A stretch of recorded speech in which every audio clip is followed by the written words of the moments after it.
My parents passed away early, and I was fostered in the countryside by a comrade's family. With the support of the Jiang family, I married Ford Jiang, my childhood sweetheart whom I grew up with, but I didn't know that he already had someone he loved. After marriage, he refused to touch me, yet made me bear the blame for being unable to conceive.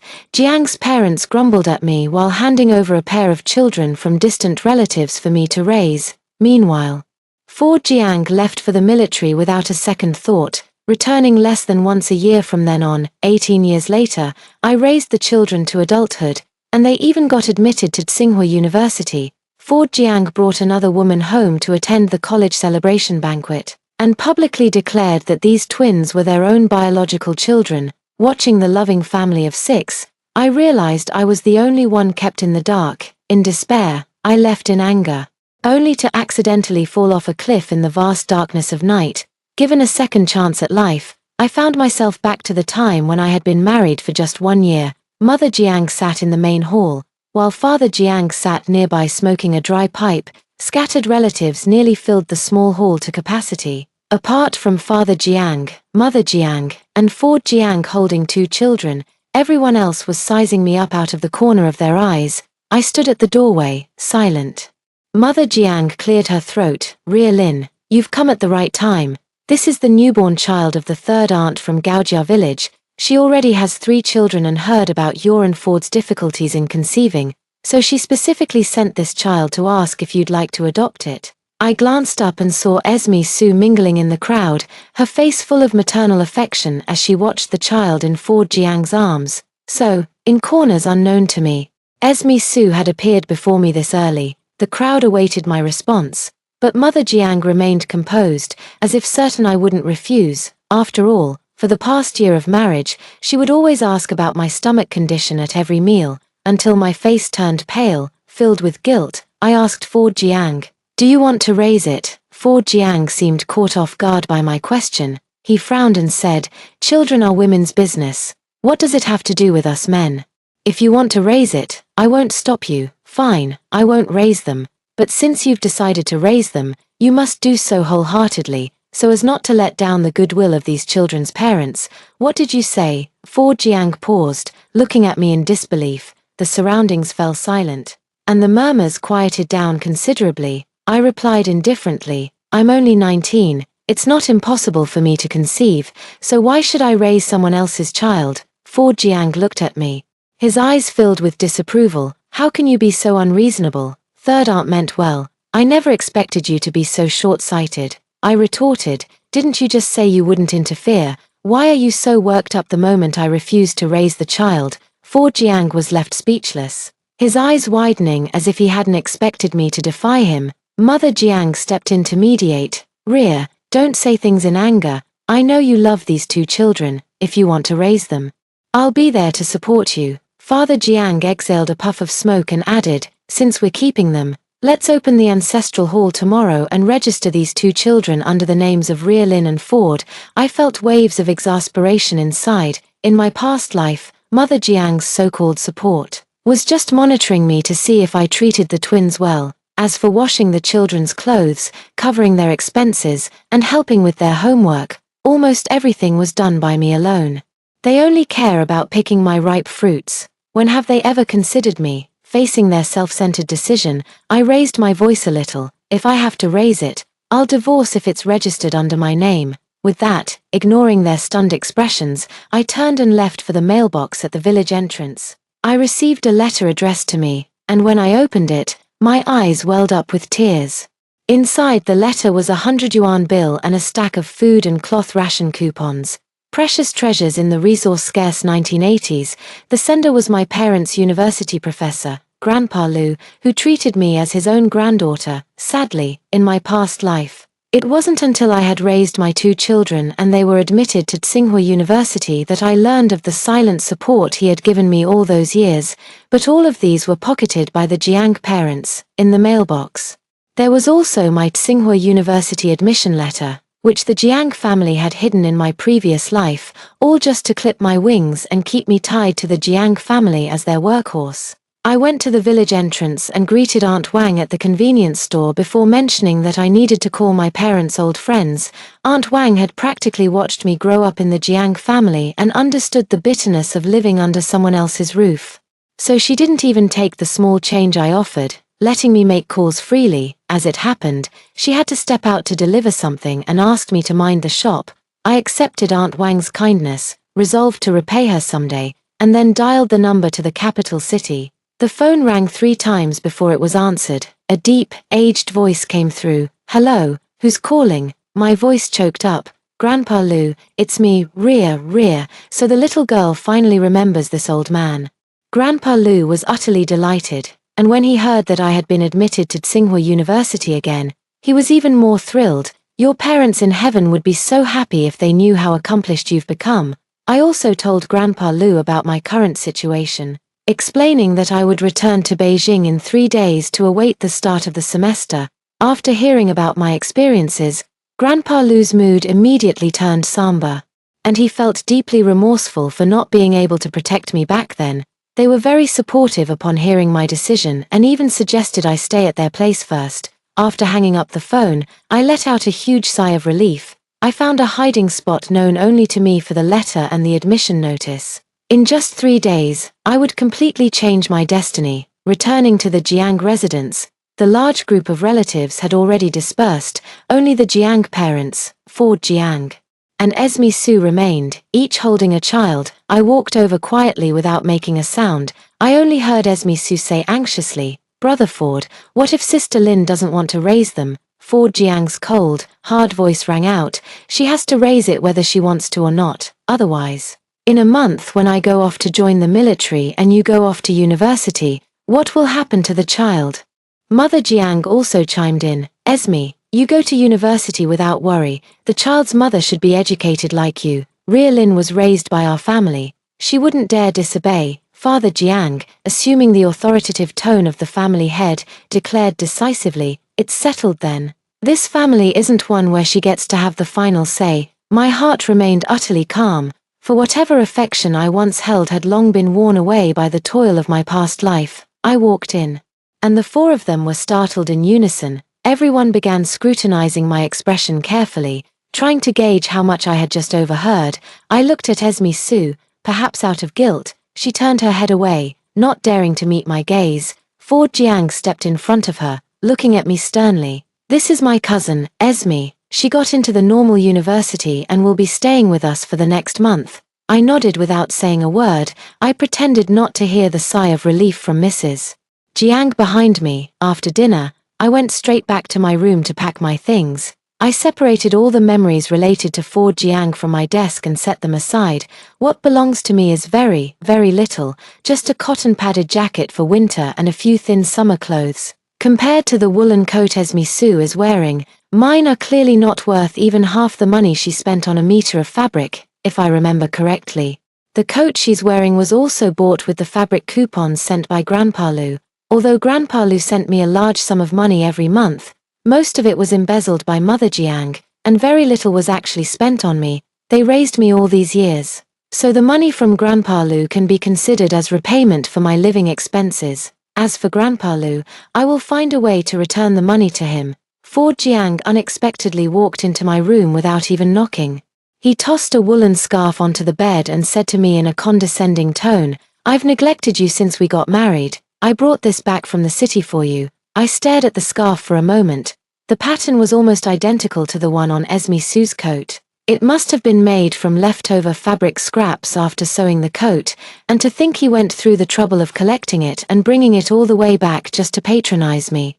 Ford Jiang saw that I wasn't speaking and thought I was deeply moved by the scarf, so he seized the opportunity. "I'll be joining the military in a month, so please take good care of the 2 children. After a pause, he added, "My parents have worked hard to raise us. At home, try to be more attentive. Help wash dishes and clothes more often. Don't just stand by like you did tonight." I nearly let out a cold laugh. "Aren't you only leaving for the military in a month? Why don't you help your parents with the chores?" Ford Jiang pressed his lips together and finally said after a long silence, "Of course, I'll do my part too." Suddenly, he noticed the notebook and woven bracelet he had once given me, placed in a corner of my desk. lonely, as if treated like trash. "What are you doing digging these out?" I replied casually. "Just tidying up a bit. Things that should be thrown away need to go." Ford Jiang furrowed his brows. Feeling a sudden surge of restless agitation, he wanted to rummage through the luggage I had packed aside, but I couldn't stop him in time. Just then, a sweet, coquettish voice called out, "Brother Ford, there's no hot water left." Ford Jiang quickly turned and left, heading to the bathroom to help Esme Sue heat the water. That night, he never came back. The next day, I slept until noon, yet Jiang's mother didn't even have the time to scold me. She kept pacing back and forth in the main room, her face full of anxiety, muttering incessantly, "How could he not be there? Where on earth has he gone? Could it be that he's not coming anymore?" I looked at her with amusement, fully aware of the situation. "Mom, what are you looking for?" Mother Jiang's hesitant gaze swept over me, but she was certain I couldn't possibly know about this matter. "Nothing. Those two kids are hungry. Go make them some milk." I chuckled and said, "Let's leave this matter for Ford Jiang to handle, otherwise, in another month when he enlists in the army, he won't get to see the child." Without waiting for Mother Jiang to stop me, I dashed out in a flash. I knew she had gone to the mailbox today and hadn't found the food coupons and money sent to me by Grandpa Lu, and she must be anxious about it now. They had secretly used this money for the entire Jiang family, everyone except me. In his previous life, Ford Jiang used that money to grease the wheels within the team, securing himself a decent position. With all his cunning and flattery, 18 years later, he actually managed to climb to the position of a department head. And all of Esme Sue's tuition and miscellaneous fees for university were almost entirely covered by the money from my envelope. They enjoyed the convenience I provided while simultaneously treating it as something they were entitled to. How could there be such a good thing in the world? I arrived at the village's youth organization team, which was full of Ford Jiang and Esme Sue's gang of troublemaker friends. Before I could even get close, I heard one of his childhood buddies teasing, "Old Jiang, you dote on Esme so much. How could you bear to let her go off to university?" Esme Sue nestled in Ford Jiang's arms, shyly saying, "What nonsense are you talking about? I only see Ford as a brother." Her childhood friend teased even more. "What kind of brother? More like a sweetheart, right?" Everyone around burst into laughter, creating a light and cheerful atmosphere. Ford Jiang, also beaming with joy, hugged Esme Sue and said, "Even when you're in the capital, remember to think of me and the child." Esme Sue shyly raised her head, gave him a kiss on the cheek, and replied with a yes. At this moment, they started talking about me again, and Ford Jiang's expression became much more restrained. I heard him say, "Ria Lin can endure hardship and is suited to stay at home to take care of the parents and children.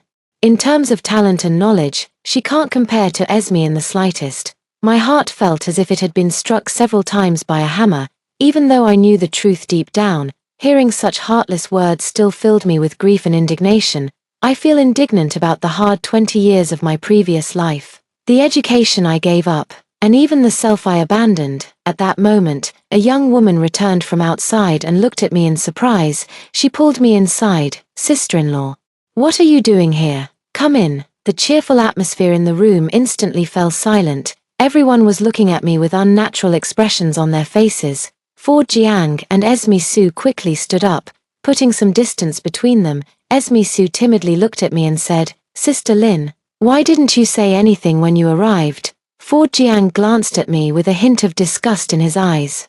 "Why aren't you at home taking care of the child? What are you doing here?" I looked at the lipstick mark on Ford Jiang's face and curled my lips into a mocking smile.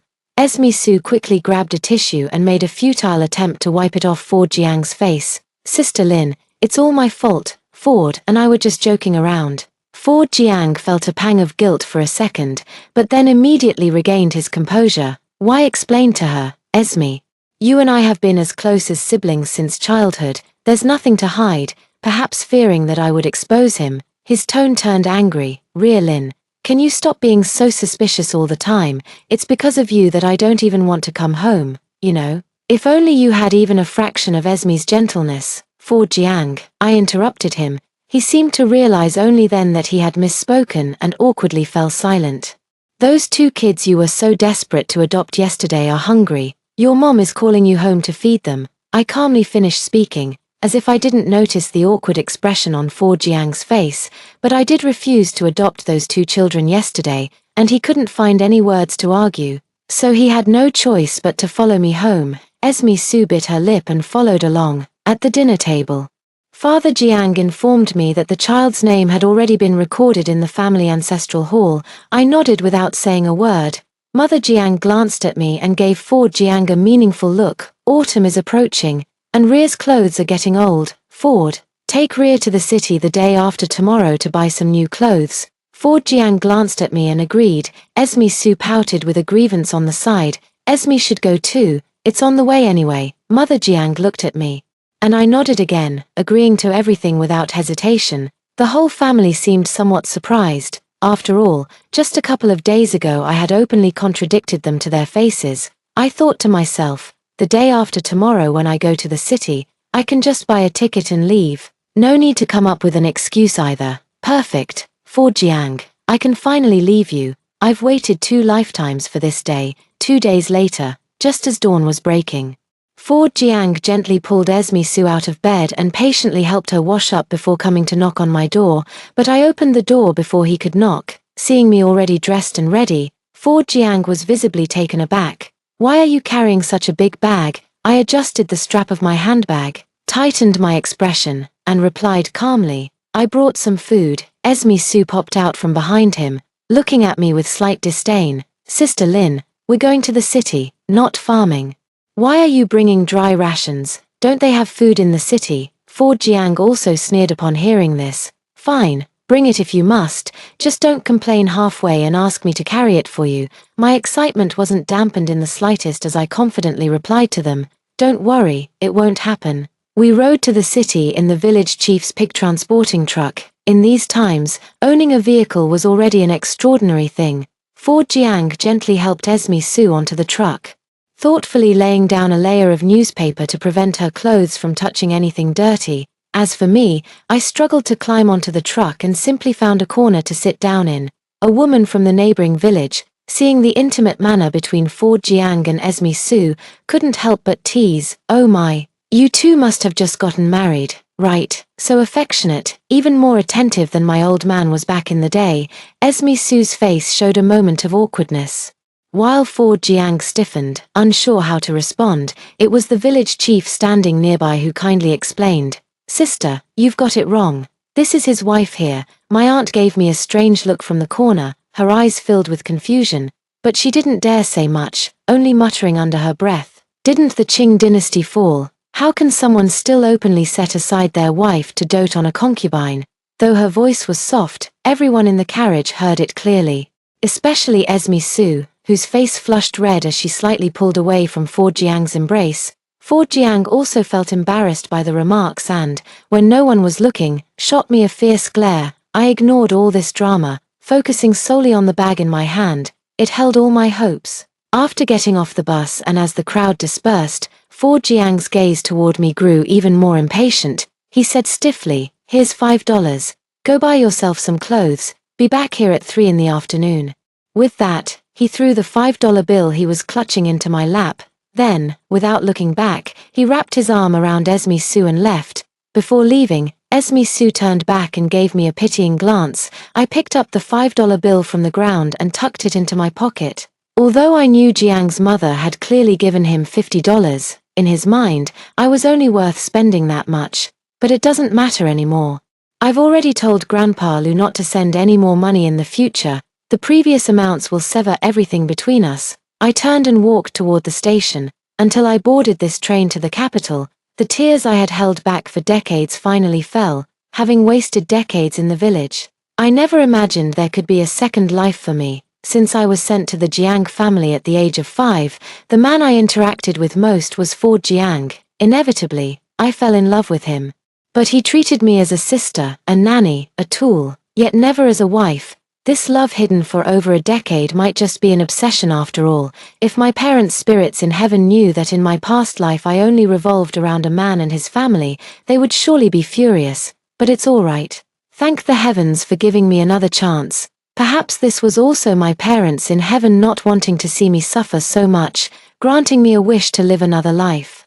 I hope my future life will always shine brightly. Upon arriving in the capital city, my first stop was the capital hospital, where I handed over several strands of hair to the testing department. After that, I followed the address and arrived at Grandpa Lou's doorstep. It has been many, many years since I last visited the capital city. Standing in front of the Lou family's imposing and solemn villa, I actually felt a hint of timidity and unease. The maid, however, looked pleasantly surprised when she saw me. "You must be Miss Lin, right? The old master told me you'd be arriving in the capital these days.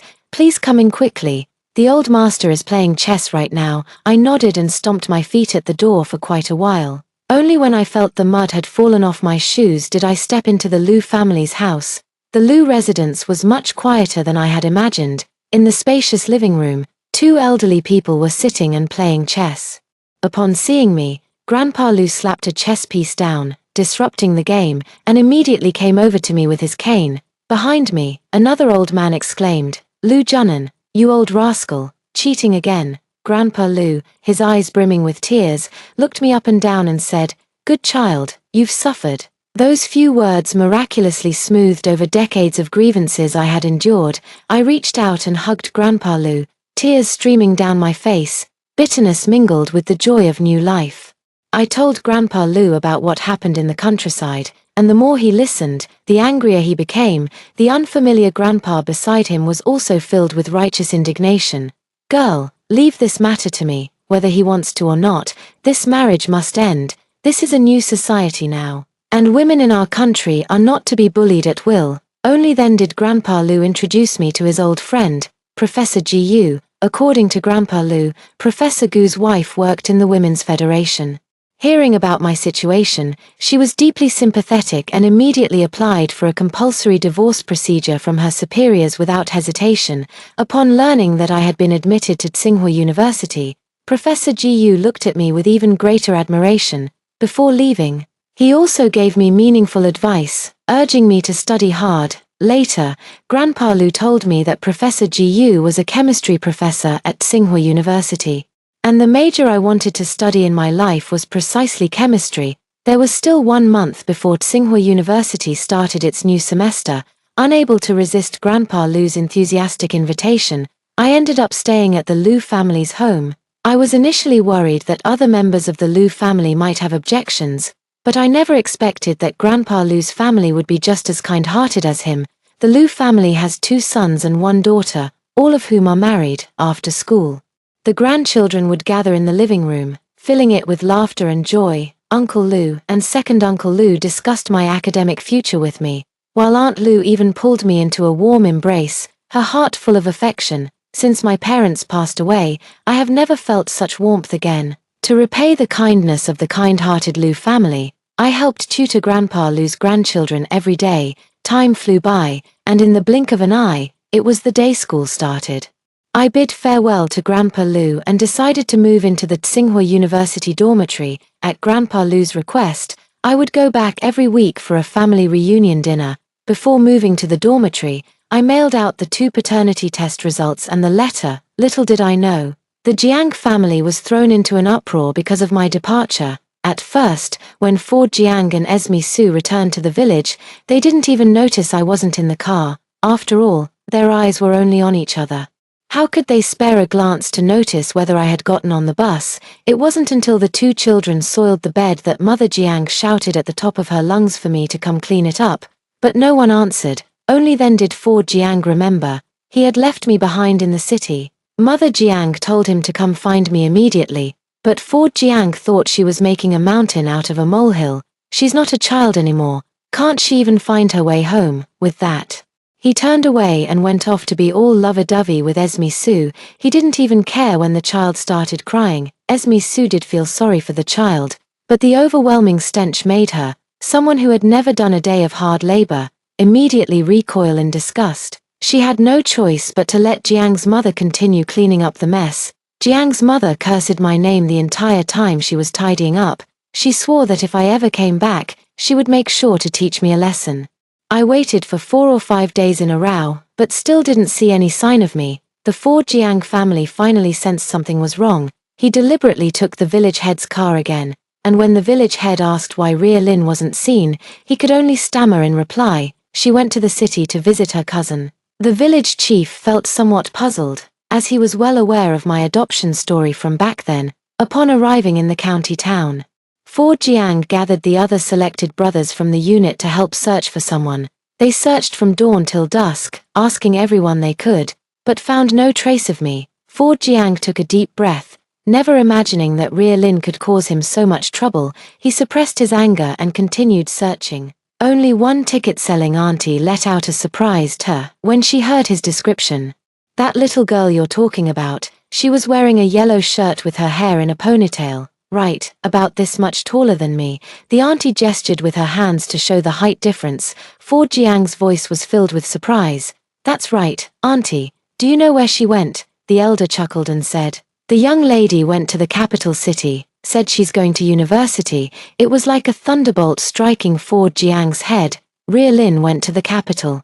And to attend university at that. Are they just going to abandon their home like that? Ford Jiang stumbled back home in a daze, and his mother hurried over to ask what was wrong. Ford Jiang, utterly devastated, let out a resentful roar when he saw his mother. "Mom, why didn't you tell me Ria Lin got into university? She's gone to the capital now. Beijing. She's never coming back." Jiang's mother turned deathly pale in an instant, and Jiang's father even dropped his pipe. It fell to the ground with a clatter, breaking into two pieces. Esme Su, who had just come out of the bedroom holding the child, also wore an expression of utter shock. Jiang's mother staggered back a few steps and collapsed weakly into a chair. It's my fault for not hiding her ID card properly, for not realizing she wanted to run away." Having said that, she seemed to recall the money and food coupons she hadn't received this month. "She must have gone to the Liu family in the capital. Let's go and bring her back, alive. She's a member of our Jiang family. Dead, she's our Jiang family's ghost. The Liu family has no right to take our daughter-in-law away." Father Jiang picked up his pipe at this point, carefully wiping it with the corner of his clothes. His expression was calm, exuding the demeanor of a family patriarch. "Yes, we must go and bring them back." Father Jiang glanced at the child in Esme Su's arms. "Otherwise, who will take care of my grandchildren?" Ford Jiang had only just remembered that he and Esme Su would be leaving the village in a month. There was absolutely no way they would sacrifice their future for the sake of the child. So he nodded and decided to buy a train ticket to the capital city when the village chief went to town the day after tomorrow. In the middle of the night, Esme Su lay on one side of the bed. Her thoughts in turmoil, she turned over and said to Ford Jiang, "I never thought Sister Lin would also get into university. I wonder which one it is." Ford Jiang replied irritably, "What kind of school could she get into?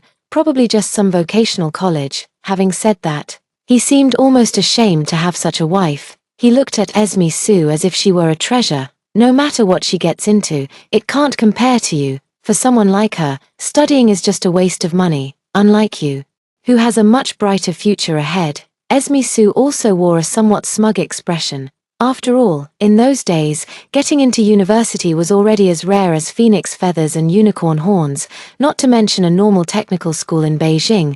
Countless people from all around admired and flattered her. However, before Ford Jiang could even fully indulge in his dream of bringing Ria Lin back, the village chief brought devastating news the next day.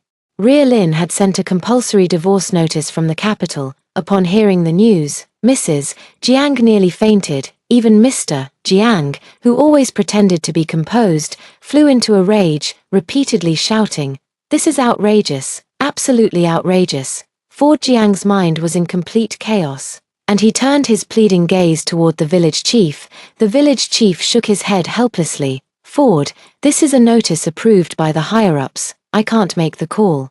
And there's no way to change things now. They say that girl Ria Lin got into Tsinghua University. From now on, don't go bothering her anymore." When the village chief received this document, he was utterly baffled. After all, even though he was just a village chief, he had heard about all sorts of documents, big and small, but this compulsory divorce notice issued by the Women's Federation was truly unprecedented.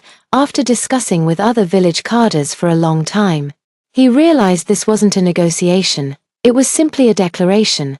The declaration stated that Ms. Ria Lin and Ford Jiang were hereby released from their marital bond, free to marry or remarry as they wished. The document also included a tally of all the money and ration coupons the Liu family had sent over the years. The amount was so large that even the village chief was astonished. The Jiang family is truly insatiable. The sum of that money could have raised 10 girls like Ria Lin properly. Even the Liu family included Ria Lin's tuition and miscellaneous fees in the calculation, clearly placing high hopes on her. Who would have thought the Jiang family not only made Ria Lin drop out of school early to marry Ford Jiang, always treating others with a sour face and a critical eye. The villagers all saw what kind of clothes Ria Lin wore and how much work she did. Just looking at Jiang's parents with their greasy hair and plump faces, it was clear where all the money went. Fortunately, Ria Lin was determined and managed to get into a prestigious university like Tsinghua through self-study. Jiang's parents felt extremely uncomfortable under the village chief's intense gaze. The village chief didn't stay long and left after handing over the documents. The disheveled Jiang family was left in the main room, utterly at a loss. Is that Lin girl really not coming back? A glimmer of hope still lingered in Mother Jiang's eyes. The documents have been issued. On what grounds should we bring her back? Ford Jiang felt as if his backbone had been pulled out, and his heart had never felt so empty. Esme Su stood by, consumed with envy. She never imagined someone like Ria Lin could get into the prestigious Tsinghua University. Just a few days ago, I had been showing off in front of her. Though Ria Lin didn't show any reaction, she might have secretly mocked me countless times. Senior GU and I walked out of the lab together. Still discussing the formula from the experiment, a female classmate suddenly ran over and said to me anxiously, "Ria Lin, your family is at the school gate looking for you. They said something happened at home." My heart skipped a beat. Could something have happened to Grandpa Liu? I had no choice but to hastily bid farewell to Senior GU and rush toward the school gate. Yet before I even arrived, I heard a familiar voice. "I'm here to find my wife. What right do you have to stop me, Ria Lin, Ria Lin?" It was Ford Jiang's voice. As I approached, he saw me too. With a tone of surprise, he said, "Ria Lin, come back with me quickly. Mom and Dad are sick." I said expressionlessly, "Aunt Jiang and Uncle Jiang should see a doctor if they're sick. At the very least, Esme Su can take care of her. Why come to me?" Ford Jiang's face stiffened momentarily when he heard how I addressed them, but he still shamelessly shouted, "Ria Lin, no matter how much resentment you hold against us, considering how my parents raised you all these years, you should have let it go by now. Besides, it's only natural for a daughter-in-law to care for her in-laws. Even though you got into Tsinghua University, you can't be ungrateful." As soon as he said this, the classmates who had already been drawn to the scene now looked at me with scrutiny in their eyes. But after all, they were college students, reasonable enough not to blindly take sides without understanding the situation. Esme Su, who had been hiding nearby for who knows how long, began to stir up trouble. "Ria Lin, I know you're jealous of my close relationship with Brother Ford, but we're just cousins. How could you abandon your children and in-laws and just run away? Do you know how much the kids want their mother?" With that, Esme Su picked up two scruffily dressed children from the tricycle. The children were wailing loudly at that moment. Esme Su placed the two pitiful children in full view of the crowd. At this moment, some people in the crowd began to waver. "Classmate Lin, if that's really the case, you should go back and take care of your family." "That's right, the child is innocent too. Since you've given birth, you must raise them. Studying is important, but cherish those around you. This man seems to truly love you." I gave a cold smile but didn't argue with my classmates, because I knew they were just being incited. But when it comes to public opinion, it's not just Ford Jiang who knows how to manipulate it. I looked at him and said, "Ford Jiang, did your military unit replace you? Otherwise, how would you have time to come and bother me?" Then I turned to Esme Su. "What's the matter? Didn't you get into college, or did your affair with a married man and giving birth to twins get exposed?" Ford Jiang and Esme Su, caught in their awkward predicament by me, both flashed expressions of shame and irritation on their faces. I knew I had hit the mark. Before the start of the semester, I realized that the forced divorce agreement wouldn't be enough to suppress the shamelessness of the Jiang family. To prevent them from causing trouble for me, I sent a letter of complaint to the military unit and the university where Esme Su was enrolled. A month later, both their dreams, one of joining the military and the other of attending university, were shattered. After all, how could serious institutions like the military and universities tolerate two individuals with such tarnished reputations? Upon hearing the news, Jiang's mother was so enraged that she fell seriously ill. Jiang's father, who had long suffered from lung problems due to smoking, collapsed completely upon receiving the news, becoming paralyzed. With two children to care for and no one to help, Fu Jiang and Esme Su were overwhelmed. The thought of me living a stable life at university in the capital only deepened their resentment, so they simply packed up the kids and came to the capital to find me. I presented them with the paternity test results and the detailed accounts of all the expenses the Jiang family had spent on me over the years.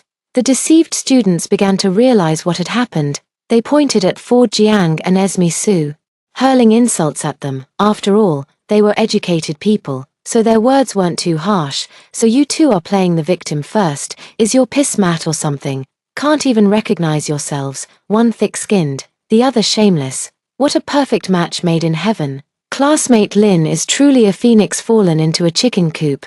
How did she end up with such a family of bloodsuckers? Fu Jiang and Esme Su were scolded until their faces turned red.